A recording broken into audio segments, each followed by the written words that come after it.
We started. This is the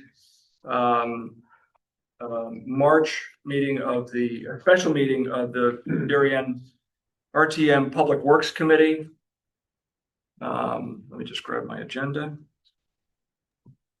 I hate to interrupt, but the who's ever got the remote, somebody must have hit it, and the whole left-hand other side of the room is blocked off. So you just go a little wider. That's perfect. Good. Thanks, Frank. Oh, maybe change.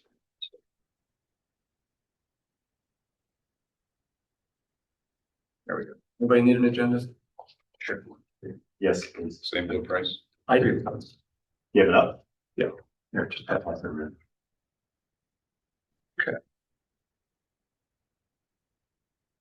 Before we get started in the official business, on behalf of the Public Works Committee, I want to express our condolences to Jeff Krause and Griffith, his son, and family for the loss of Jeff's wife, Catherine. And we hope he finds a way to get through it. And we look forward to, I have been in touch with him, and he looks forward to joining us again at some point, perhaps in the next month or so. But for all the right reasons, he's going to do whatever he needs to do. So We wish him the best. we do wish him the best. We have a few guests, Bob and Bernie from Curtis Brinkerhoff, thank you, and Ed Gentile from Department Director of Public Works in the town have joined us as guests. This is a special meeting, so we are limited to what's on the agenda. It is a pretty broad agenda, but the main point of this evening's discussion, this evening's meeting, is to discuss and potentially take action on the sump pump ordinance that we've been talking about for years, but now, or at least 2 years. With that, I'm going to move right into, we do have a quorum, by the way. We have two on the screen, and 1, 2, 3, 4, 5, 6, 7, 8. So we have 10 people here out of 13. With that, I'm going to open the discussion on the sump pump ordinance. And just a quick recap, I didn't prepare any sort of prepared notes. I figured we'd keep this as friendly as we can and try and be as efficient as we can. You'll recall, for members that weren't on this committee last year, sump pump ordinance came before the RTM last year and was ultimately made its way through the committee process and made its way to the floor of the RTM. And a number of quite valid concerns and issues were raised that had not been considered in the committee meetings. And so the matter was tabled for the next legislative session. So that was in October of 2025. We're now here in March. And we're now working through a version of that. And I think it would be fair to say that a number of the issues that were raised in the fall, in the last session, have been addressed. The matter still has not gone through public health and safety, which is secondary. We are primary on it. It is also gone through TGS&A, and they have a version which we're going to look at tonight. And also F&B, Finance and Budget, will be looking at this from the few financial perspectives that need to be addressed. So as we're primary, we have to come up with a version of the ordinance and the resolution that we think is acceptable to all, and maybe to set the basis and re-inform us or reacquaint us with some of the issues. Rolf has volunteered to walk through just briefly some of the regulations, the pertinent regulations that would be addressed by this ordinance. Rolf, I'm going to turn the floor over to you. Okay. That's the one. Yeah. All right, so what I've done here is I've gone through the regulations and I've put together, what I call an abbreviated version of the regulations, just listing the salient points of each section. Some of you, I know you've all been sent out in the email, the various regulations, but I think this was part of our problem last year with not having the committee fully informed and familiar with the regulations. And that's, I think, part of what got us into the situation that occurred. So I'm just going to run through this quickly. Well, can I just ask, these are the regulations as they stand today? Yes. Or this is a proposal as it stands? No, this is the regulations as they have been put forth The proposal. in the most recent. So they're version. proposed that would result as once this ordinance is passed. Correct. Is that a fair? Yes, I just, Can I ask? only thing I just want to make sure that I believe this is a summary of those regulations. So these aren't Yeah. the actual regulations. Right here. Yes, yeah. The summary is based on the draft Correct. regulation. Everything in here is what was taken from the proposed regulations.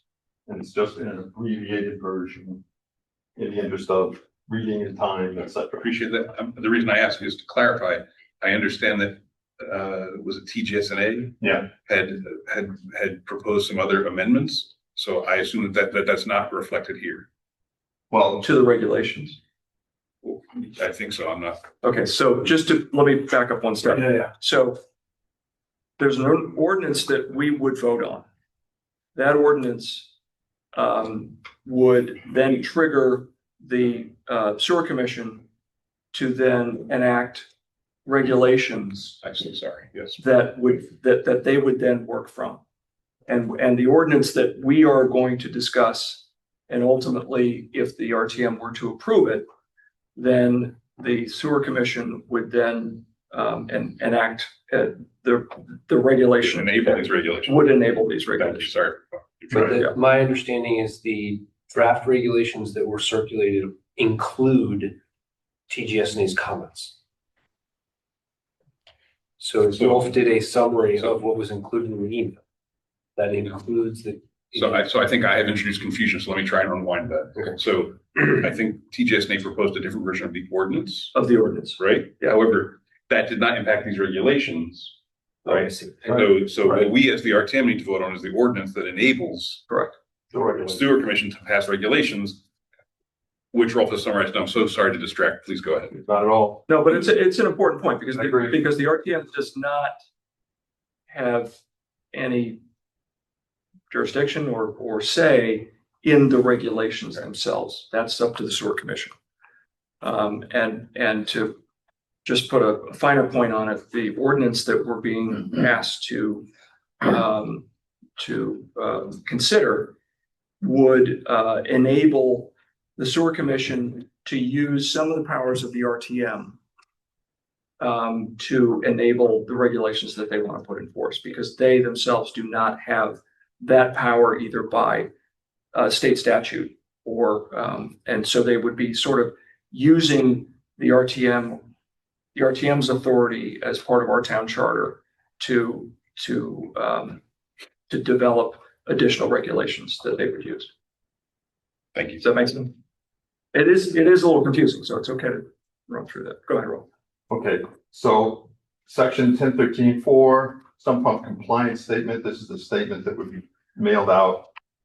And any proprietor that fails to return the completed SPCS by the authorized return date, or alternatively returns a completed SPCS that contains false, misleading, or incomplete information, may be subject to a fine according to schedule under section 1013-9. Okay. We can go through 1013-9 if you want, down the line, okay, down the road. Property owner responsibility. If property owner is responsible for completing and returning the SPCS and shall be liable for any violations of the provisions of this article.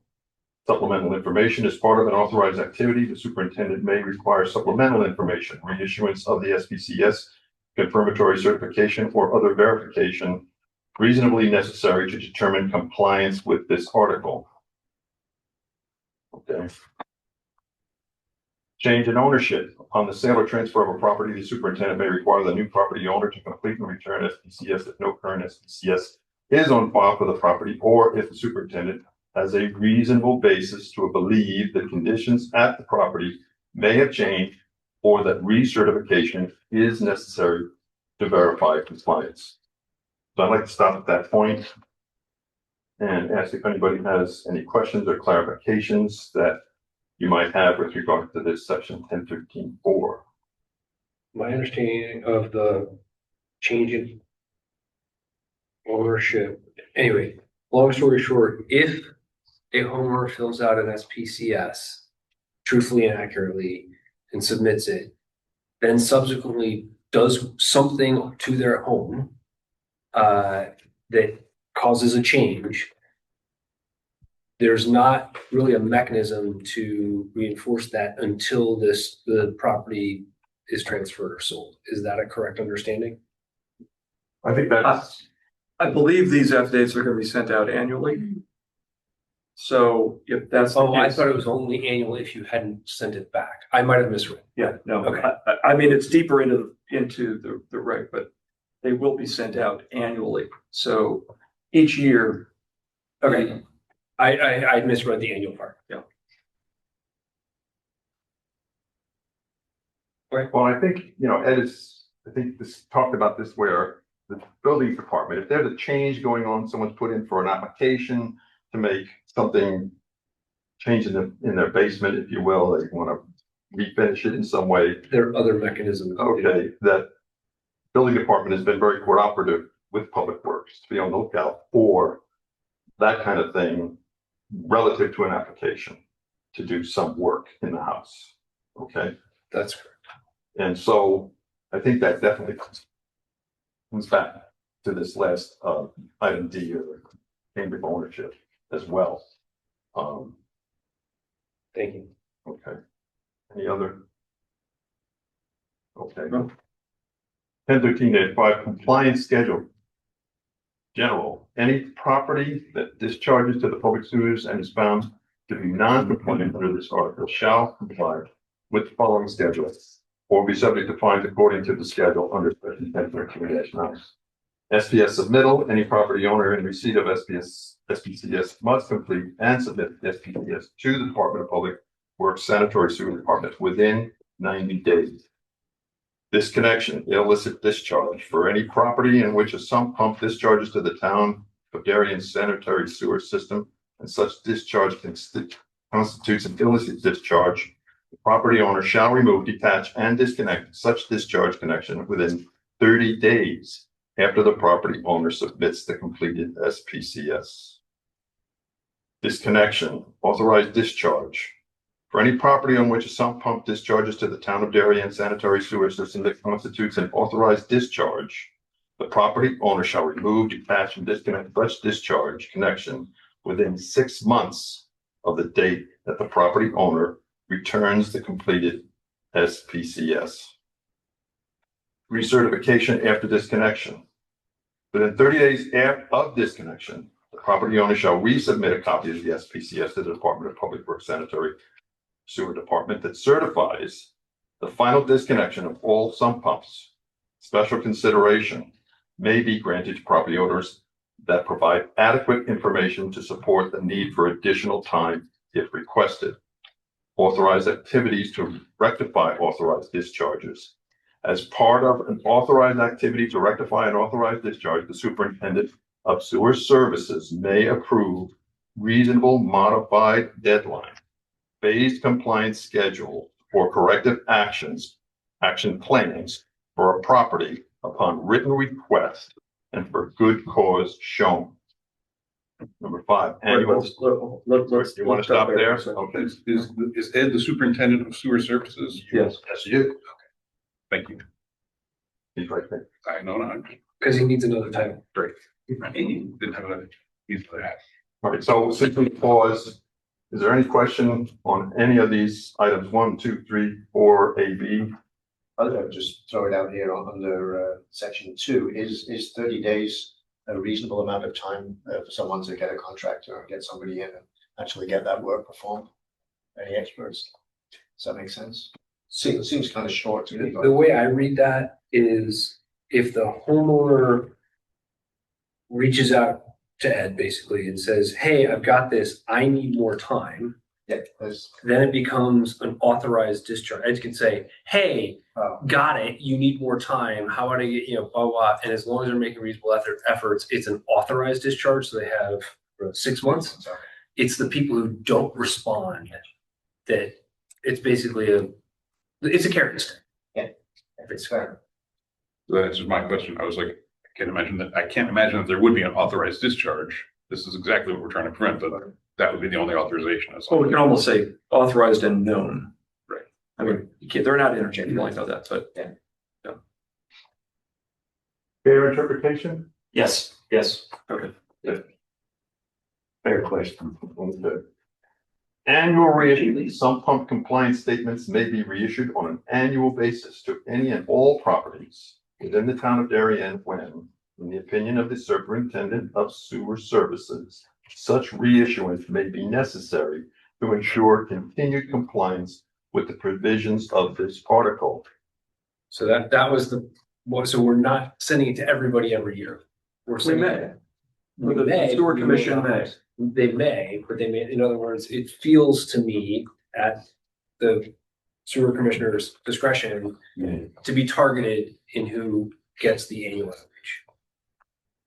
It's It's at the discretion. It's at the discretion of the sewer commission. Okay, and he may decide that, all right, I'm just gonna go after this select group. Or he may decide, I think we need to blast this out to everybody again. Right, but it's a discretionary item. I would venture to say that the sewer commission and the superintendent of sewers has many more things to do than issue things that aren't necessarily going to generate and be constructive. I would also argue that it's sort of a question. The funding for the sending of the letter comes from the sewer commission budget or the general budget? Yeah. Sorry, the funding of what? For the mailing of the SP. Yeah, this is all on the sewer commission. All in the sewer. Yeah, any of these. It's their dime. Because 22,000 letters is not cheap. No, it's not 22,000? It's about It's about 5,000. 400. Oh, it's 22,000 people. There are about 5,400 connections. Still at $1 a letter, which is low. Yeah. It's, Well, no, believe me, 5 to 8 the grand. commission is quite conscious of. My personal view, you have a very valid point to raise the cost. If the requests for these certificates come out every month, every year, I can envision the town residents being very upset with that. which is why it's discretionary. The word may, is what kept me from just like not revolting on that concept of an annual. Because I could see the limitation on delegation of enforcement being revisited very quickly. If I don't think that's the intent. I'll take the other I side think of that. that's the intent. The other side of that is that not reissuing these when the commission and the superintendent of sewers feels that they should runs the risk of, and I would venture to guess that because they see something else and the amount of effluent and I essentially has increased. There's a lot more money to be saved from that than $5,400 in postage and mailing. So call it, let's round it up. Let's say 10 grand or whatever it is to get this all together and mailed out. We're spending $1 million a year unnecessarily on INS. Yeah, so 10 grand is, Debbie off the. I think we're saying the same. I'd like to recognize that. Go ahead. Just to clear it up, the intent is the first mailing to send it to all the users. The second and ongoing ones would be the folks that do not return them. That's the intent. And in this way it's written there, and any other ones that may be brought to my attention that may not have provided me credible information. That thing. Yeah. So we're looking to get a good bunch in the beginning with some good information. Hopefully a lot of no's, we don't have any, or yes, where they are and they're connected out the street. But making the second and third mailings a whole lot more manageable and direct. Thank you. Thank you. Everybody good? And I'm comfortable with how it's worded. I'm just, Interim reissuance for non-compliance. The superintendent of sewer services may reissue an SPCS every 90 days to any property that fails to timely complete and submit a previously issued SPCS. Section 1013-6, duty to provide information. On any request by the Department of Public Works, Sanitary Sewer Department, or the superintendent of sewer services for information pertinent to compliance with these regulations made as part of an authorized activity, the property owner shall provide such information with 14 calendar days of such request. 1013-7, certification. Any document, information, or report required to be submitted to the Department of Public Works, Sanitary Sewer Department under this article shall be signed by the property owner or by a qualified individual on the property owner's behalf. Okay, so that is the affidavit. Okay. Section 1013-8, powers of authorized agents. Authorized agents of the town of Darien bearing proper credentials and identification may, upon approval by the property owner and prior written notice to said property owner and only during reasonable business hours, be permitted to enter into any property in order to assess compliance or assist with the provisions of this article, conduct inspections and tests as part of an authorized activity. Notwithstanding the foregoing, authorized agents shall not enter a residence without the permission of the property owner or, in the event of refusal to provide permission, with a court order permitting such access. Now, this is This was the big section that put everything into chaos back in October. So this is now the new version. So I want to be sure. We have to get permission from the Everybody's- homeowner. If not, everybody's we gotta go court to compel. Correct. Feels like a reasonable It compromise. says in two different places, upon approval by the property owner. And then authorization shall not enter a residence without the permission of the property owner. I think it's crystal clear. Yeah. That if you do not want them to enter your house, you have the right to refuse access. Okay. They have the right to take whatever other finding authority they've got. But no one's forcibly coming into your home. Okay. I just wanted to get that Yep. out in the open. Yep. As a condition of any authorized discharge, the superintendent of sewer services may, as part of an authorized activity, require reasonable confirmatory testing and or inspection to verify the discharge and compliance with the authorization's terms. Violations and penalties enforcement. Penalties being that compliance with this article is found to be necessary to provide for general public health and safety, the superintendent of sewer services shall have the authority to levy fines against property owners under this article pursuant to Darien Ordinance 22-52 and Connecticut General Statute 7-148C10A. Okay, so that's it. That's where he's being given, he's gonna go ahead and start issuing penalties if people are not compliant, okay? I'm trying to look up right now. Does anybody know what the maximum enforceable penalty under Connecticut General Statute 17-148C10A is? we have to have. No, there we go. So you're faster than Google. It's 250 per violation. Per violation. All right, now, can we define per violation? That many a court case has been argued over that. The way it's interpreted under this set of regulations is a violation is failure to return a compliance statement or failure to return information upon request from the superintendent. So if a compliance statement is going out once per year and you fail to return it within 90 days, that is a $250 violation or a violation subject to a $250 fine Each year. But each year. if under the prior section, I'll have to look at the name, the person is not sending it back and then the superintendent is authorized to send a new SPCS every 90 days. Yes. They, in theory, could rack up $1,000 a year, in theory, if Right. they're particularly belligerent. Yeah, if they just keep. If they decide not to comply. using the response. Again and again. There is not. Like a universal cap now. It's just based on violation amounts. I can tell you, we structured it this way with the quarterly quarterly statement going out. In part because it gives superintendent more ability to hunt down people who are not cooperating, but also because then at most you're looking at, under this structure, these regulations, $1,000 a year. Because that's not prohibited, that's not backbreaking, it's not intended to be. And again. But it'll get your attention. It'll get your attention. Exactly, And all you have to do to get out of it is send it back. exactly. Out of that violation. Correct. Right, you still have to. Correct. Yeah. Yes. Still still more to get done. If after returning it, you don't correct the situation, you're now subject to a different set of fines and a different clock. Now you're right, you're in an illicit discharge Correct. and you have 30 days to fix it, or separate $250. If you don't cure an illicit discharge within 30 days, then it's $100 a day. Oh, is it? Okay. Yes, yeah, That's not that's from Article. That's not gonna be in there. different letter. Yeah, That's the. And that already exists. yes. All right, anything else on this? I'm assuming when somebody does not respond to a memo, Mhm. I'm assuming we're gonna probably send them like a register or something, document that they can never say, I never received it. So we get some kind of documentation behind saying they did receive it.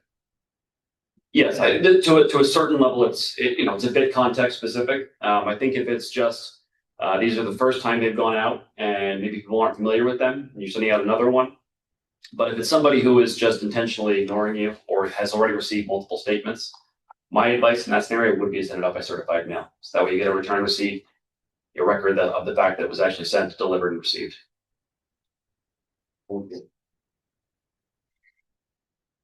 Okay. Safe harbor, while a discharge to the public sanitary sewer is expressly authorized in writing by the superintendent as an authorized discharge, and the property owner remains in compliance with all terms, conditions, and milestones of such authorization, such discharge shall not be deemed to constitute an illicit discharge under this article. So in other words, they're being given, because they're working in a cooperative manner, they're being given safe harbor while they continue to develop their plans, working with the DPW sewer department. And so that will be a judgmental thing with Ed to have the feeling that people are being cooperative and working with him and that sort of thing. And so he'll declare them, okay, you're in a safe harbor position while you put together your plans and get this together. Okay, is that a fair statement? Yes. Okay. Any other question on safe harbor? Well, that kind of helps if you've got neighbor A and neighbor B, and neighbor A is doing his best to rectify, and neighbor B's going, well, look, he's getting away with it, I'm doing nothing. Right. Each person's gonna have to make their own judgment call about how to respond. 1013-10, appeal process. Any property owner aggrieved by any fines assessed against them under this article by the superintendent of sewer services, any final written determination or directive issued by the superintendent of sewer services as part of an authorized activity pursuant to this article, or 3, any determination by the superintendent of sewer services that a sump pump discharge constitutes an illicit discharge shall have the right to appeal such assessment or decision to the sewer commission, provided such property owner submits written notice that is received by the sewer commission no later than 45 days after the date of the notice of assessment of the applicable fine.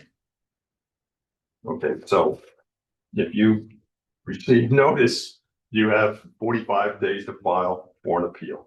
And the appeal goes, it essentially gets escalated to the sewer commission versus the sewer. Commission, yeah, that's definitely a commission. Yeah. Thing. Rolf, I know this is your summary and not the official regulations, but your document was specific in saying 14 calendar days in a prior section. I assume you mean 45 calendar days here also. I actually think Simon, I think he's copied this out. Yeah, I mean, I just copied it right away. Okay. Yeah, I believe it is basic 45 days, but in this context, it's superfluous. Calendar day is a regular day. We specified business days, that would have a different meaning, but same thing here. I'm just asking because if you're specific on the spot. Yes, fair enough. All right. Sorry, my money. Consider that fixed. Just asking a question. That's all right. Ask them all. Any other questions on appeal? Okay, 1013-11 funds received from penalty payments. Funds received from penalty payments accrued under section 1013-9 will be deposited in the town's sewer operations fund. Now, I wanted to make sure that it's included specifically because, there's been some talk going around about how, whatever funds that are collected from penalties would be put aside to help with a financial assistance program. That is not the case. That money is going into the town's sewer operations fund. How they use and spend that money is in the hands of the sewer commission. Is that a fair statement? Yeah, right until you get to the next paragraphs. Oh, okay. Right? The same, I think the same. That doesn't gonna read them both one right after the other.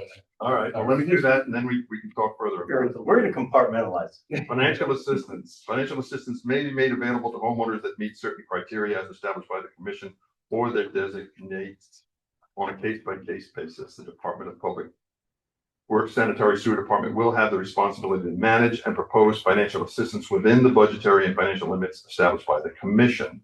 Any amount in excess of those budgetary and financial limits will follow the town's established budgetary and approval processes and procedures. Okay. So in English, I think all the money's going into the same pot that we're using to provide the assistance. I think that's in simple speak. Will have the responsibility to manage and propose financial assistance within the budgetary and financial limits established by the commission. So Which funds that you get from fines stay on the sewer commission books. Any financial assistance granted by the commission is paid for by the commission and therefore in theory by the other ratepayers Or maybe the fine. or the fines, right? Yeah, it's on combination. It's all in the sewer. Also, committee. the point being, nothing left over either way. They decide how to spend it. I will tell you we've had some discussions about it because it's the best way for me to be able to do my work is to track my work. So they were talking about possibly having a separate account. I have separate accounts for a lot of things, whether it's cleaning or CCTV work. This would be one of the ones that would be fines for this are collected and expenditures are taken directly out of this so we can track how much we are collecting very easily and how much we're spending and what we're spending it on. So I believe that's the intent. That's what I'm going to pitch often to the sewer commission to keep my job and make it a little easier for me. All right, now I have to say something here about the financial assistance. At the last sewer commission meeting, the financial assistance policy was on the agenda, but was tabled. Primarily for the fact that a particular member of the commission, Susan Cameron, has a very high level of understanding for this type of thing based upon from her previous experience working on the B&C commission. And so it was tabled to the April meeting. So at this point in time, there really is no established financial assistance policy on the part of the sewer commission. Okay. Okay. So I'm a little concerned about that, only because I think the RTM is going to be very interested about that. Okay, because it's the other major point that came up back in October, and I think it's going to be looked for again whenever we get back to this. And I think I would love to see the sewer commission come up with some sort of definitive statement about what they will do in the way of financial assistance. I agree with you, and I think a lot of the RTM members are equally going to be concerned. I think I've had one conversation, I'll leave names out, about some of the scenarios that are under discussion would be, and again, this is all sort of in the ether, it's all under discussion, but folks that in town that are have some form of financial assistance that the town already knows about would certainly fall into a certain category where they may then become eligible for some assistance to help remediate the situation with the sump pump. And there may be several criteria by which they judge, but it will it could possibly be limited. I mean, that would be sort of the dividing point was what was sort of suggested, because this ultimately comes down to, property owners that are in violation of the regs. They need to solve for it. And the example that was given was, look, if this were, Queens or Staten Island or somewhere else, sewer commission comes out and says, boom, got to fix it. You got to fix it. You got to change it. And it's the sewer commission's got to be focused on, it's a fiduciary body that's got to be focused on the entire 5,400 ratepayers. And I understand there should be, intense focus on making sure that we're not putting someone, in a really compromising position. But at the same token, if this is a 80-20 problem, meaning 80% of the folks are, not violating the regs, or maybe it's a 90-10. We don't know because we don't have the information yet. The 10% have been causing the 90% to pay for a lot of illicit water for years and years and years. And we're up over $1 million a year. So, there's got to be some sort of balance here. Well, I'm aware that let me just add one other thing. We're not going to discuss that because the sewer commission is going to be charged with coming up with what that financial assistance is going to be. I'm with you on that. So, I just would like to see them get it done. Well, we need to get this done before that can even start to happen, because we don't know how big the problem is, because we haven't been able to collect the information. We don't know if we're talking about 30 properties or we're talking about 700 properties. So it's really hard for the commission, I would imagine, to even come up with a solution without knowing what kind of a problem they're trying to come up with a solution for. I'm not looking for, a contract in detail. Yeah. I'm just looking for some sort of statement from the commission, okay, as to what their intent is. And it has to be a bit more values. Okay, yeah, it has to be a bit more specific than what they've come up with thus far, at least for me. Verbally, I've heard a commitment to come up with a solution, but they can't come up with a solution until they know what the problem is. It's hard to know. Yeah, all right, if that's after their April meeting, if that's their best statement, then. But they still have an obligation to look out for It's gonna be those interesting going into they that have meeting. fiduciary responsibility. I think that's the key point, because they're not gonna know what the cost of some sort of financial assistance Right. program is until they know the scale of the remediation that may or may not have Well, been then, done. that certainly could be And it part could of, dwarf fees that are coming in from the non. that certainly could be part of a statement. Yeah. I'm just looking for some statement, As a other general, than we're working on it. as a general principle, it's the homeowner's responsibility to comply with the regulations to not discharge things into the sanitary sewer. Today, that's. Today, that's the law, that's the rule, right? And if you are doing that today, then it's the homeowner's responsibility, i.e. expense, to get that corrected, right? So I guess when I saw this, my first thought was, oh, if you're giving financial assistance on the fines, that makes sense. That might make sense to me. I didn't imagine that I didn't contemplate that we were suggesting we were going to help people with the actual cost of the repair or the remediation. Well, one scenario. But again, it's up to the sewer commission to come up with whatever they're. Yeah, One scenario to that point is there may be folks that are financially challenged that aren't going to be able to pay for the repair to fix the problem. And so one scenario is that there might be either, maybe not a loan, but a grant of some sort, or a provision of funds somehow under some aegis, after which the town would then put a lien on the house, so that at a property transfer, so they don't have to come up with it right away. But I don't want to go down this rabbit hole too deep, because there's a lot of different scenarios and this could go in a lot of different directions. But it's not, like I said, it's not in an effort to sink anybody just because we want to stop the flow of 50 gallons a month, right? Right. It's to I think we don't know how big the problem is to know what the solution should look like. Carolyn?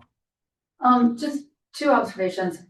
I'm okay with this statement for all the reasons that we have said. And you're right, there could be people at the April meeting who say, well, we need something specific. We don't have something specific until much farther down the line. But secondly, and I think you said before, we're not looking for the perfect solution here. We are looking to get a start, do something, because that we really need to do. But I do not think that we're talking about giving financial assistance with the fines, are we? No. Okay. That's a work. And I mean, think about it. If somebody is fined, it's because they haven't been Yeah. cooperative. That's If they're enough. cooperative, there's a potential for them to gain safe harbor. And if they have safe harbor and their financial, I'm just gaming this out. Your world would go. If they have safe harbor, then it's up to the superintendent of sewers to say, we get the situation, we understand. We now know we're starting to zero in on where this water is coming from. And the level of financial compassion, I think, by all parties, I think will follow the need. I hope to at least to some extent. I think it's more than a hope. I think it'll self-correct because if I'm understanding correctly, the RTM has the right to rescind. The delegation of the authority. We're gonna get there. Yeah, We're gonna get that's there. coming. Well, but okay. I'd just like to mention one last thing. And this is just something I observed as a result from that October meeting. And that is, I think there's an anxiety on the part of a number of people about if they do have an illicit stump pump, oh my gosh, how am I going to get that done? Mhm. Okay. And, we have the updated stormwater manual, and that's going to come into play. And I haven't had a chance yet to look into the details of the wording of that and how that relates to sump pumps, but I understand there's a whole section that's devoted to sump pumps in there. Okay, so people are gonna have to deal with that. And I think that is part of the anxiety, is understanding that and how are they gonna get, and the other issue is, how am I gonna find someone who's gonna help me to get this done? Mhm. Okay. And of course, the issue of where to discharge the water. Mhm. Am I gonna have to put in a dry well, or can I just pump this out into my backyard? I know Ed has the power to grant people to have the ability to channel that water to the drain system, stormwater drain system. Okay, I have to emphasize that, stormwater drain system. Okay, but he would, I think, approach that on a case-by-case basis.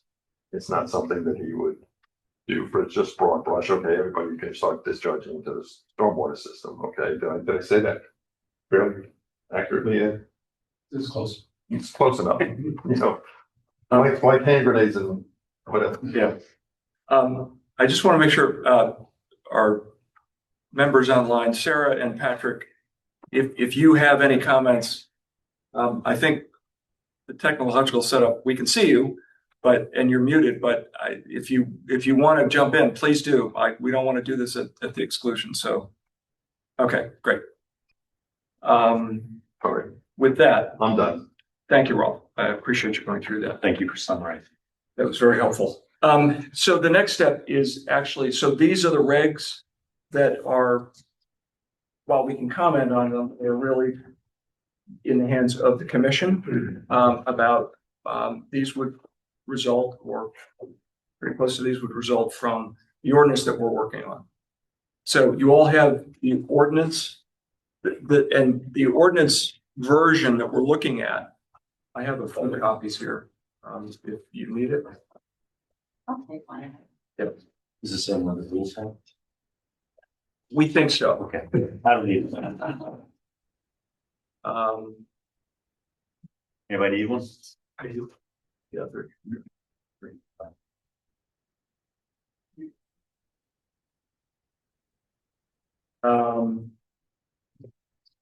version where you sent the corrected version on Tuesday. Yeah, I sent the wrong version, then I sent the corrected version.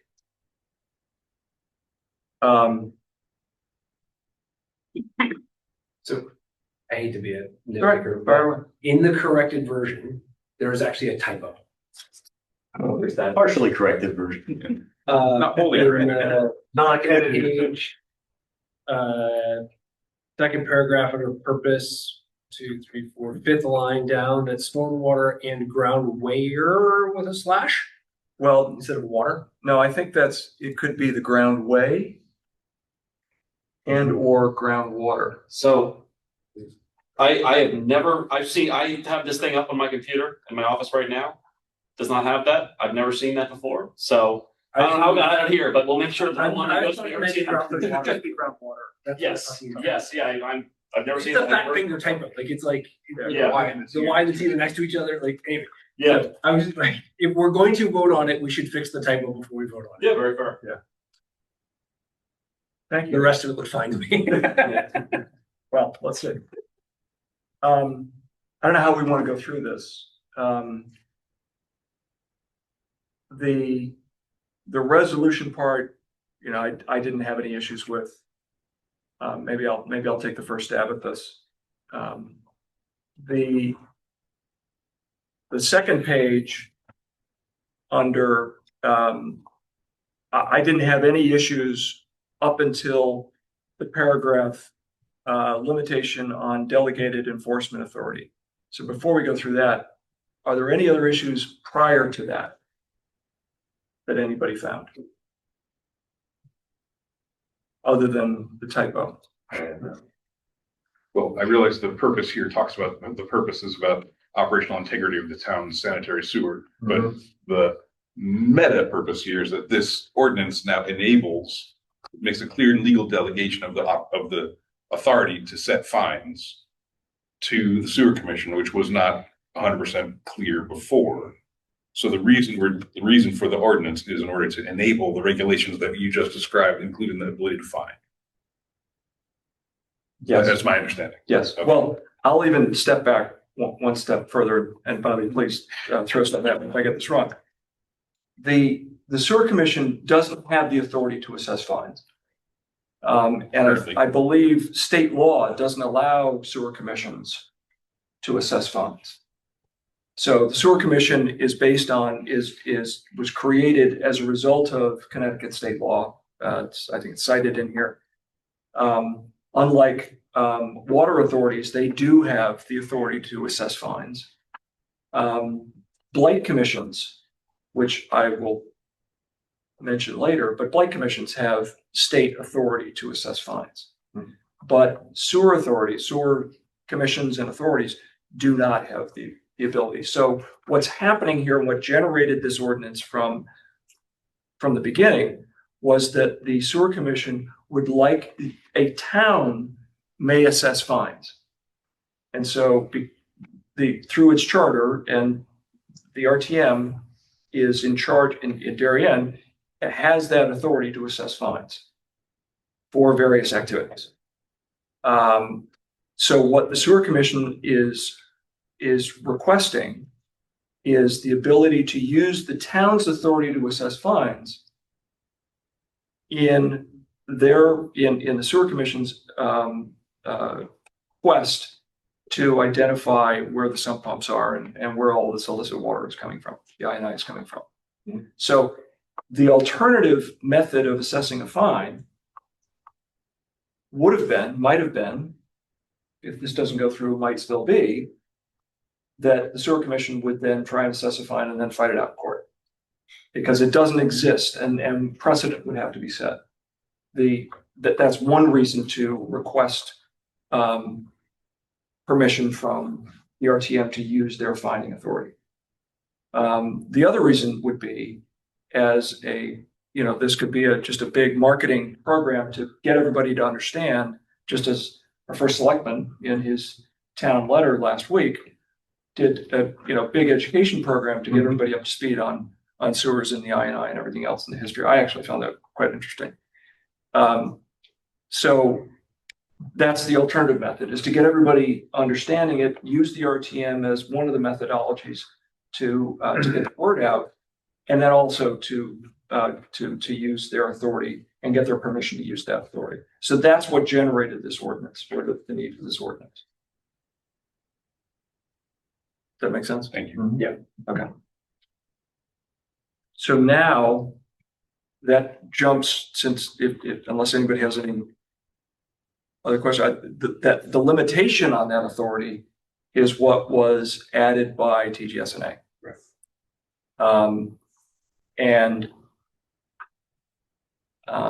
I just, this is one person, I have some concerns about this delegated, the way that this delegated authority is sort of cordoned off, and I mean, we can go through the parts that I have an issue with. Yeah, which specific Yeah. words trouble you? So On the delegation or on the limitation, you have an issue, it's or on both? at the highest level, the RTM has the authority to go back in. If we were let's just take this paragraph out completely, and the sewer commission is given the authority by the town to use its finding authority, the RTM can always go back in and change that. They can always go in and modify it if for some reason. What this paragraph is suggesting, at least through my read, is that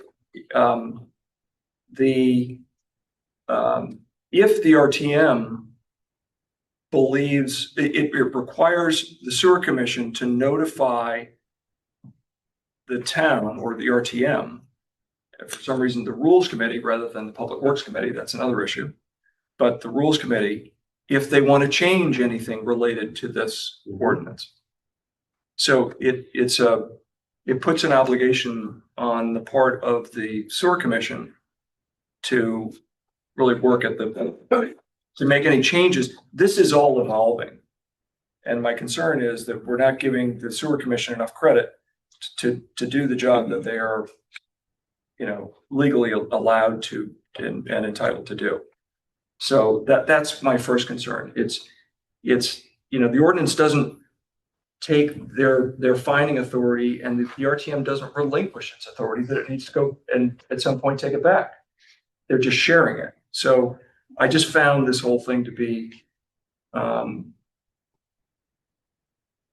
somewhat redundant or superfluous, because the RTM always has the authority to change this. Right. What does it try to cover? A rampant sewer commission saying, how much is 250, it's 2,500.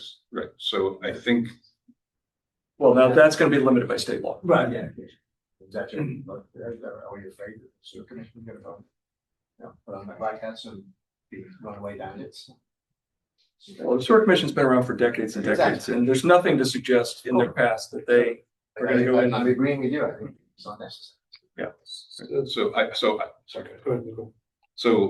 first of all, I agree. I think, Patrick, we were in violent agreement last time. That overall, my word's nice. The sewer commission has been, I'll run out of positive things to say, but the credit to, valiant public servants and have done a great job. And there's nothing here impugning anything the sewer commission has done or might do in the future. That said, there were a number of people in the RTM who raised objections at the October meeting about both the finding stuff and about the authority to enter homes. So I think the limitation here is, as it was, look, I had a conversation with David Bain, who basically tried to say, here's why we did it, right? Yeah. Because it was to continue to assuage those concerns and to give the RTM an opportunity to kind of respond more quickly without having to repeal this ordinance entirely, right? Because if let's say the sewer commission does go rogue, not that I'm suggesting they would, and we as the RTM want to repeal that authority, that would take as long as it's taken us to do this, it would take us just as long to repeal it, right? What this is saying is that if they change their regulations, about finding or about entering buildings, which are the 2 points of concern, that they have to let us know.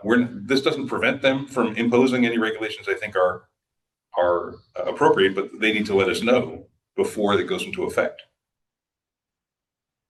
Well, So, Go ahead. Yeah, two points. So I had the same conversation with David. Okay. I agree. And the two, like, it's a notification requirement. Okay, send us a letter, fine. And if the RTM takes no action, then it simply proceeds. Right. So basically all we'd be doing is delaying the implementation of a new regulation by 60 days. Well, let me back up to something both of you have said. Okay.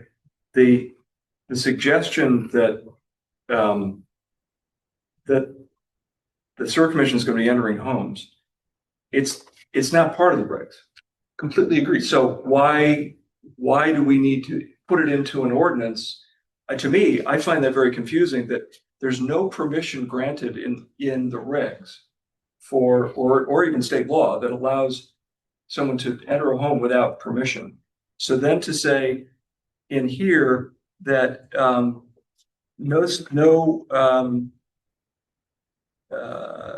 entry into a structure located on a property. Well, first of all, if you're on the property, you're trespassing, never mind getting into the structure. So I just find that whole thing causes a lot of confusion to me. Why are we even bringing that up if there's no authority to go into it anyway? Well, so this was the loop we got into in October, right? Which is the delegation piece. If the RTM delegates its authority, then these are the regs that we're agreeing to for now. Right. But the sewer commission can go And off change them. tomorrow and change them, and then remove all the permission piece, and suddenly, black helicopters and all dark. That's the concern that got expressed, right? Not that they would actually do this, but the point of the language was to create a check so that if there was concern or pushback from the public or whatever, there was a mechanism for the RTM, one, to have clear visibility into it, and two, to have a way of taking action. It's the entry into buildings that's bothering me, because there isn't even a state law that says sewer commission or anybody can enter a building without permission. Right, but I mean, it's a public health and safety. It's totally superfluous. And I actually think that people could It's not read the this. first time we've got superfluous language in the. Well, of course, but it doesn't make it right. Yeah. I actually think this would raise more questions than it would solve. I get your point. I'd like to ask a question. Yeah. While we're here. Has this wording been gone over with the sewer commission specifically? This wording was inside of the version. Yes, the last meeting we had the sewer commission, we reviewed this wording, we discussed it. Is there any objection? I think there was reluctant acceptance is the way I would describe it. Okay. Even beyond, and this goes broader than just your question, but you have a Fourth Amendment right under the Constitution here. So it's not even a state law, municipal law issue. You have due process, you have rights against entry by government officials. I think that 99% of the time, I can't imagine a scenario where this would ever become a real world issue, which is why I said to the Sewer Commission and TGS, and I'll say to you too, it is redundant, but if it's never going to actually be an issue, I think the 1% situation may be something like analogous to, say, blight, for example, where you do have a limited authority to enter property to be able to assess if there's a blighted condition, because the underlying rationale is that there could be a genuine public health and safety concern. And that's also different, though, because you can assess blight from the outside. Whereas here, with the sump pump discharge, you can't really say, hey, I got to look around the side of that structure to see if there's a giant pit in the ground. Here you have to enter a home, which is very different constitutionally. That unless there's an immediate emergency, you would almost always need a warrant as a government official to enter a home in that context. But you can, I think also we can't imagine all the instances of like combination of circumstances that could be faced in real life, right? So I think, while I agree, I think we're all in strong agreement that there's 100 different reasons why this is super unlikely. At the same time, my understanding was that adding a language like this made this much more palatable to TGS&A in order for them to be able to support the ordinance overall, so that we can get the ordinance passed and therefore get the regulations in place.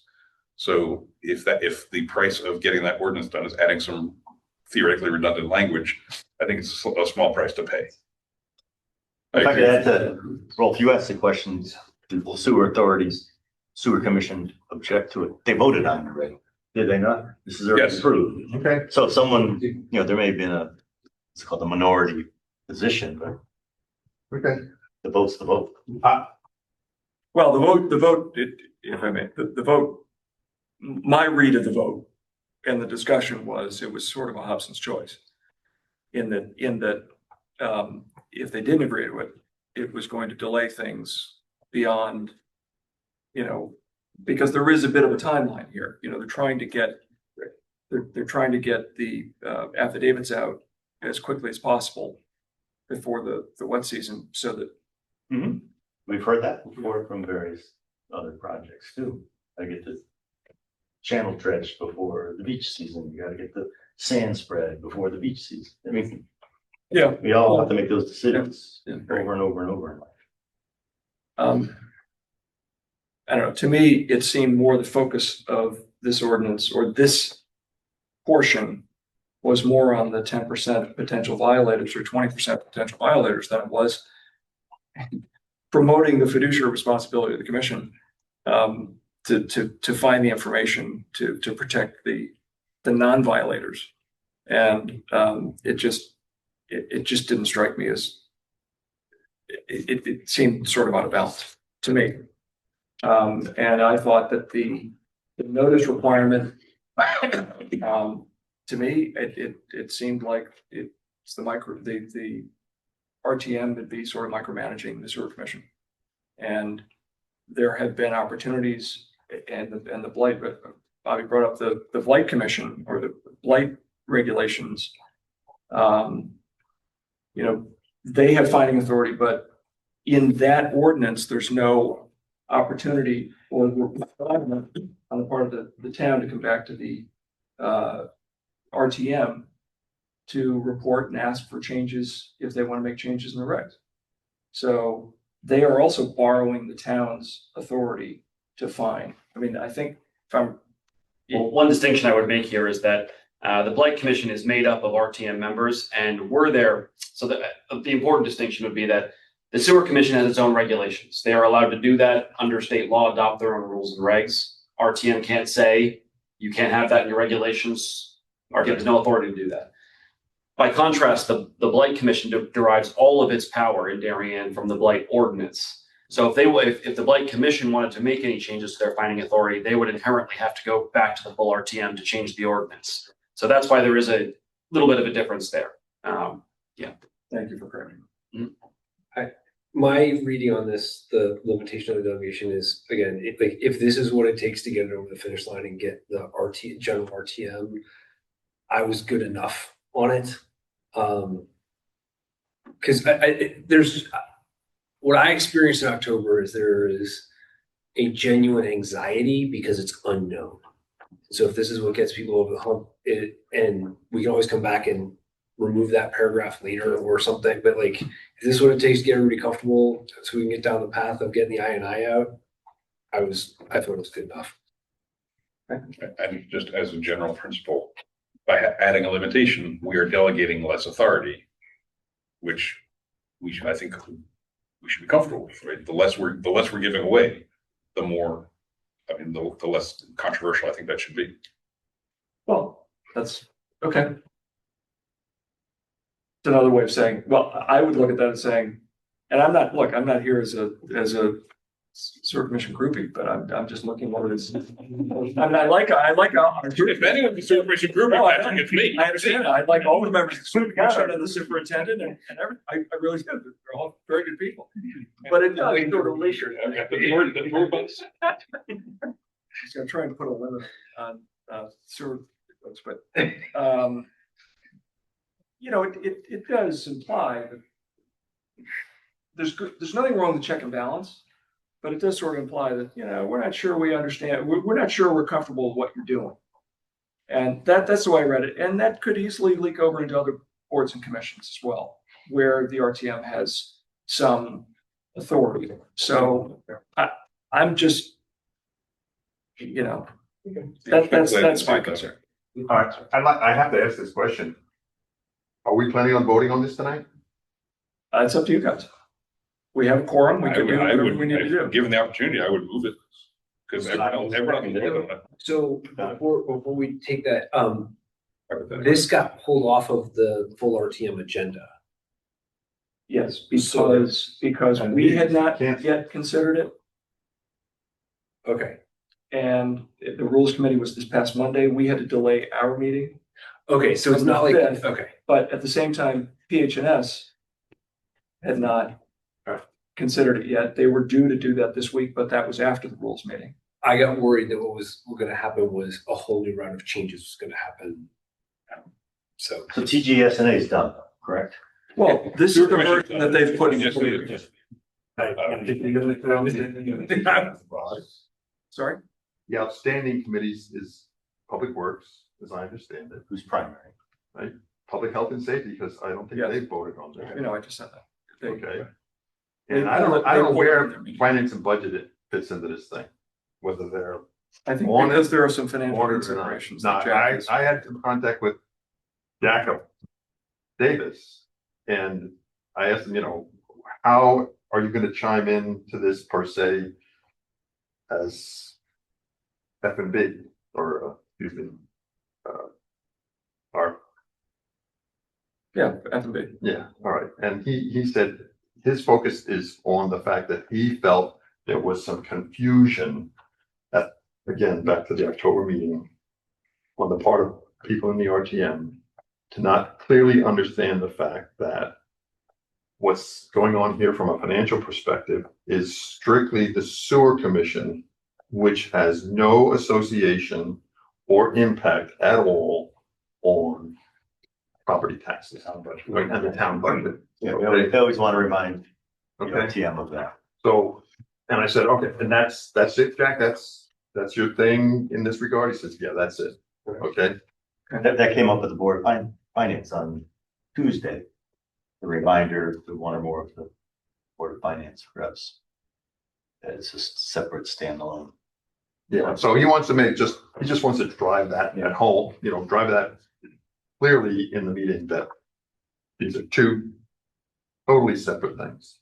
Past that, I don't think he has a plan of saying much of anything else per se on the part of finance and budget. So the reason this got pulled from the main RTM was procedural, not substantive. Well, I think there was a concern that there was gonna be substantive because nobody had seen this. Yeah. There's a couple from the March RTM. Yeah. Yeah. Okay, all right, Yes. thank you. Then I'm good. Yeah. That we should So go. with that said, if it's appropriate now, I would move that we approve the resolution as given to us in the final draft that you circulated with the one recommendation that we correct The typo. The typo correction. indicated in purpose paragraph line 5. So do I have a second? Thank you. So Frank moves, Ian seconds. We're in discussion. My preference is, look, the committee gets to vote. I'm uncomfortable with the whole limitation paragraph. I understand why it's there. I get it. I understand we got to get this through. My preference would be to take out the entry into a structure located on a property part, because to me, I think that just raises more confusion than it solves. But Any other discussion? and so I would, if we're going to move that, I would want to offer that as an amendment. The law is still there. You have a right to walk up to the front door, knock on it, like you're a solicitor or anything, and you have the right to refuse and walk away. And it's like it was said earlier, you still have your Fourth Amendment, which they can't violate. They can't go walking around your yard and seeing what's going on. So I don't see too much into that because of that. That's my opinion. Give us some time to. So I understand what you're pointing out here, but given our experiences already on this thing and the amount of time that we've been at this thing, I'm ready to move on, okay? I really am. And so, yeah. Swallow Is that the, Rolf talking or Rolf with PTSD? both, both. We're not having some concerns here about potential changes from the sewer commission before they've actually even got going with this. Well, the sewer commission has already passed this version. Right, but we're, what, if I understand, your concerns are more about if they want to make any future changes, they have to go back to the RTM. They don't, in fact, they can No, still they pass just have any to- regulation they well, want. They just have to give They have to notify it. It's only a Well, notice. no, the changes, let me just read this. And I'm reading the limitation on delegated enforcement authority. Any regulation adopted by the sewer commission pursuant to authority delegated by this ordinance authorizing the imposition of fines, penalties, or entry into a structure located on a property shall be subject to review, amendment, or repeal by the RTM. So the limitation on the authority is only with respect to fines, penalties, entry into a structure located on a property. Any other changes that they want to make in any of the regs, any of their regs, is outside of the authority of the RTM. Because I don't think the implication here is that the RTM has authority to authorize entry into a structure. And that's what bothers me. We don't. Yeah, I understand this. You know, my feeling is if this is the final hurdle to get this over the top. Okay, for the skeptics that are in the RTM, and we know they exist, if this is gonna mollify them so that we can get this passed, I'm willing to, if you will, swallow my pride, okay, in the interest of the greater good. We all agree we would not have written it like this, Right. but this is Well, what. we didn't. Right. But what was on the table in October was clearly not palatable.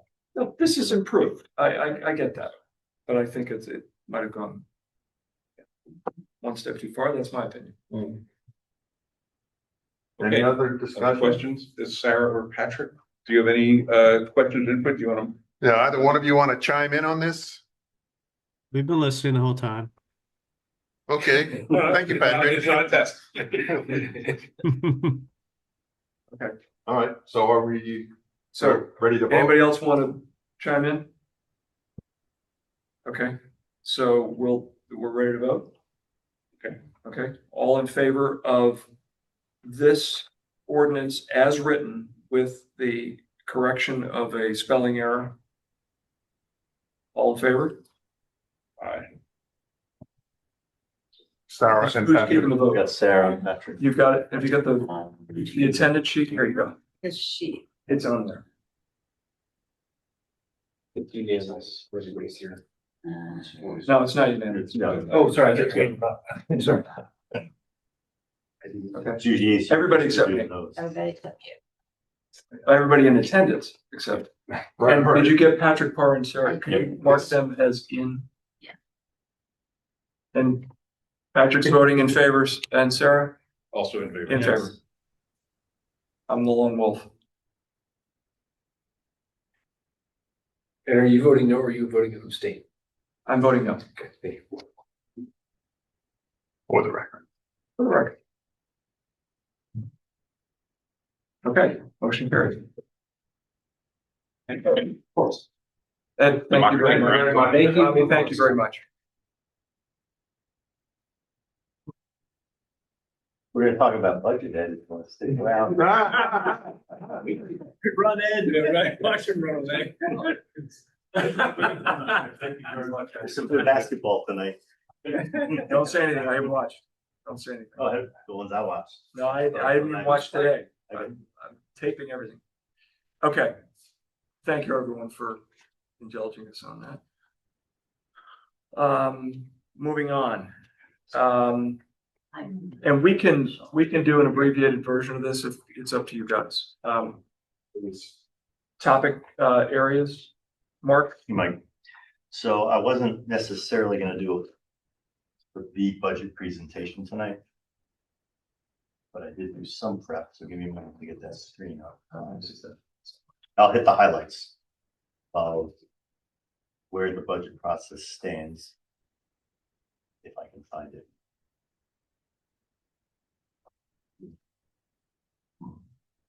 So it's gone through the town administrator. Well, it always kicks off with the department heads did their presentation, town administrator did their budget, and then Board of Selectmen made their recommendation, and it's now been presented to the Board of Finance at 2 separate meetings so far that at least that I'm aware of.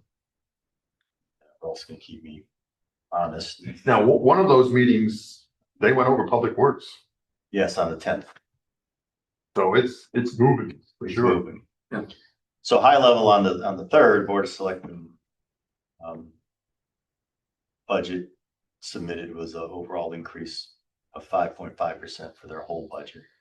There were a couple items I'll mention that were, I won't call them extraordinary, but different from prior year budgets. Say the post 53 grant position for the fire marshal doesn't pertain to our jurisdiction, but it was not on the presentation. And then we segue into the Public Works budget. And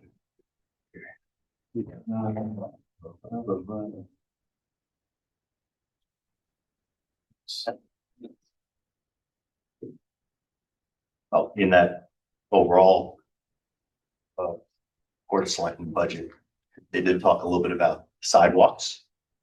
A overall budget of $1 million was cited. Was represented as being about 100% increase from recent years average, which was cited as being $500K per year. Right. They talked about some of the bigger items as we're going to hear about public works budget, like HVAC units for town hall, which I'll get into in a little more detail. They talk about at that high level. I'm just hitting some of the high level, some of the PW public works items that hit the radar screen at the intro level. I think those are the big ones. Oh, the dredging of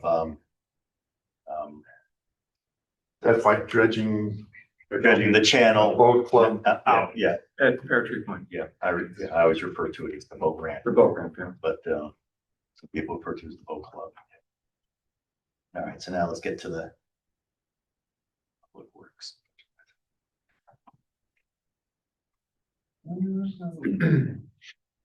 Here we go. Okay. So overall, the public works department budget is up 5.4% on expenses. Let's see, in different categories, public works management and engineering is tiny, so I won't talk about that. Roadway and walkway maintenance is up 60,000-ish or 2.8%, mostly related to wages, electricity, and ice control materials. Waste management is up 8.7%.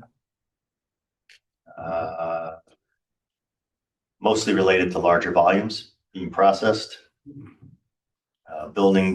Public building maintenance or management, excuse me, is up 4.6%, mostly tied to wages, increase in electricity and some maintenance costs contributing to that. Big increase in parking operations, 38.7%. That's attributable to a whole new lot coming online, the Coons lot. They cited explicitly credit card fees and electricity. I didn't see that line item in there.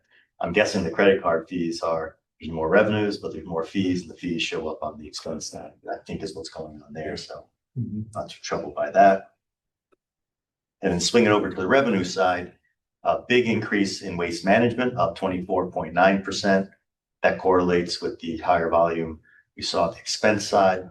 2 reasons for the higher waste management. Tipping fees are up. Remember that got increased last year, Rolf. And then more haulers are bringing in more volume to our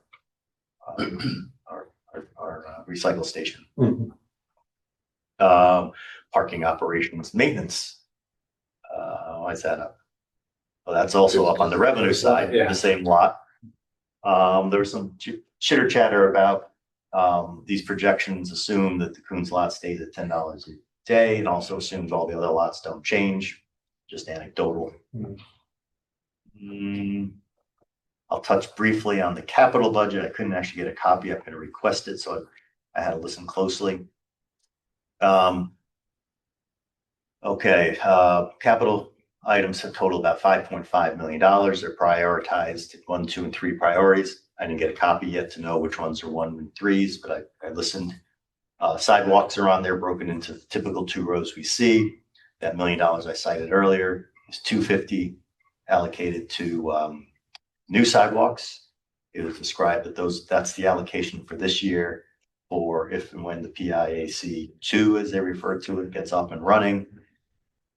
The talk seemed to be more about this amount being related to startup costs, design, engineering, pursuing easements, things of that nature.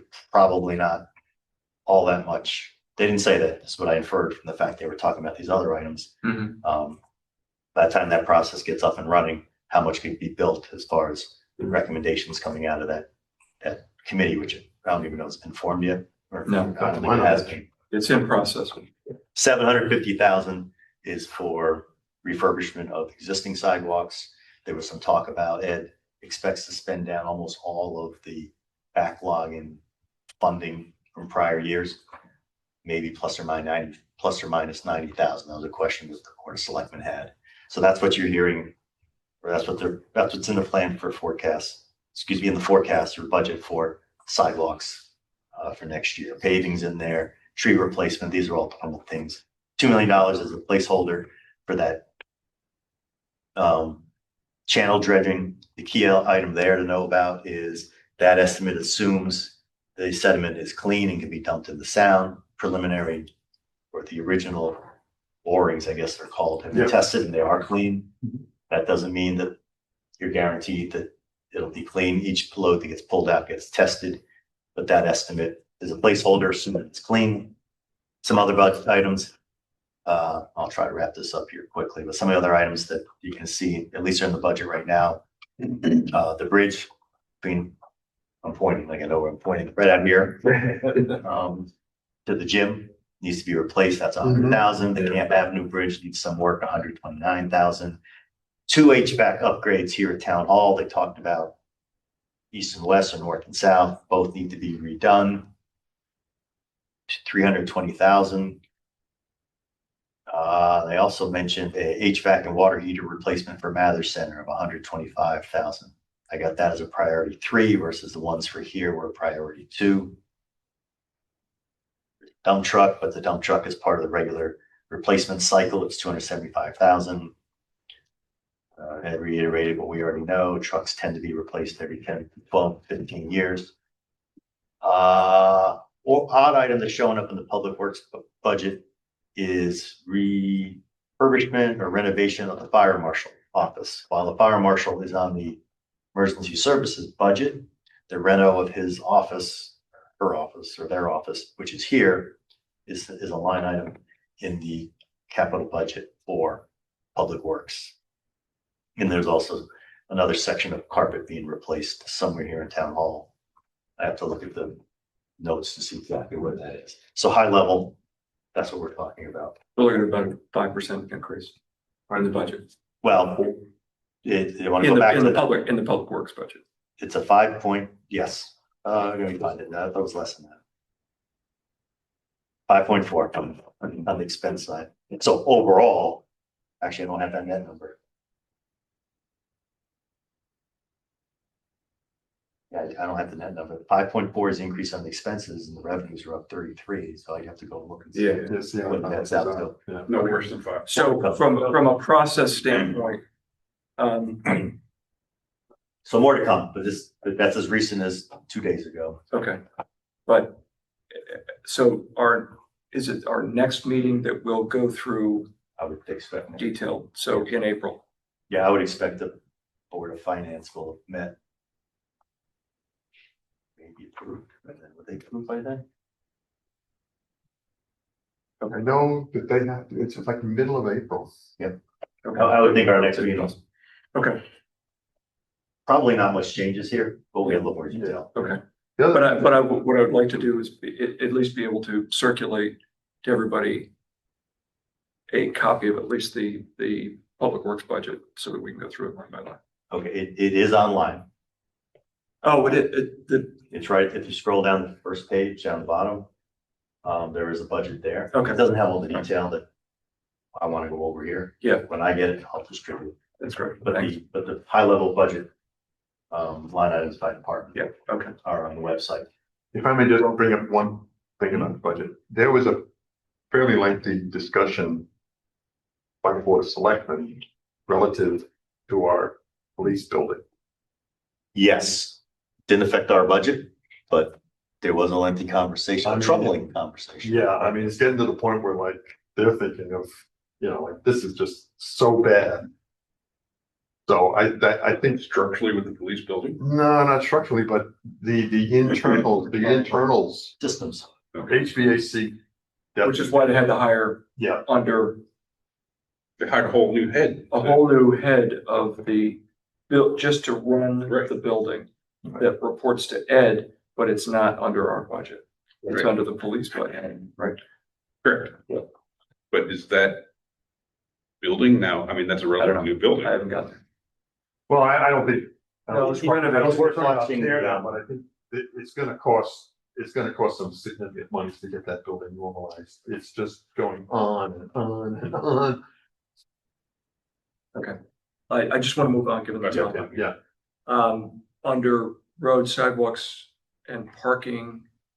The only thing that I have is, as Mark mentioned, the sidewalk committee is still in formation. I haven't heard anything further, so. Mhm. Recycling, Sarah, do you have anything? I mean, just basic things like, they've announced like the bulk pickup days and hazardous waste days and swap shop trying to stay open with the weather, but that's it. Okay, thank you.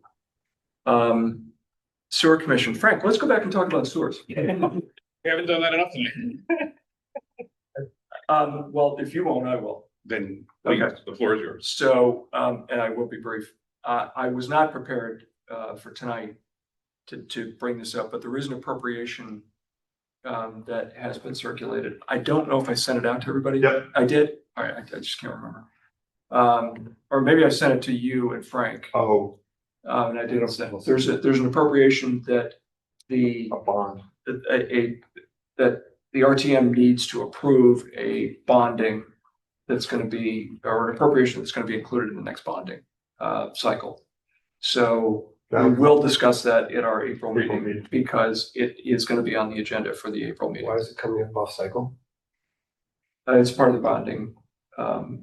It doesn't affect our budget. This is sewer commission. Sewer.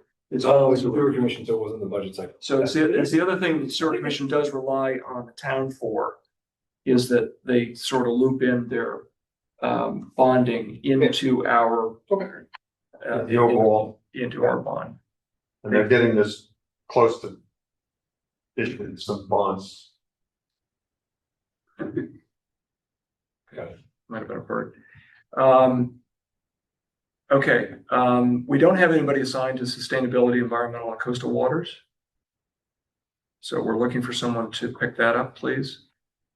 Town buildings and land. I don't have an update for this meeting.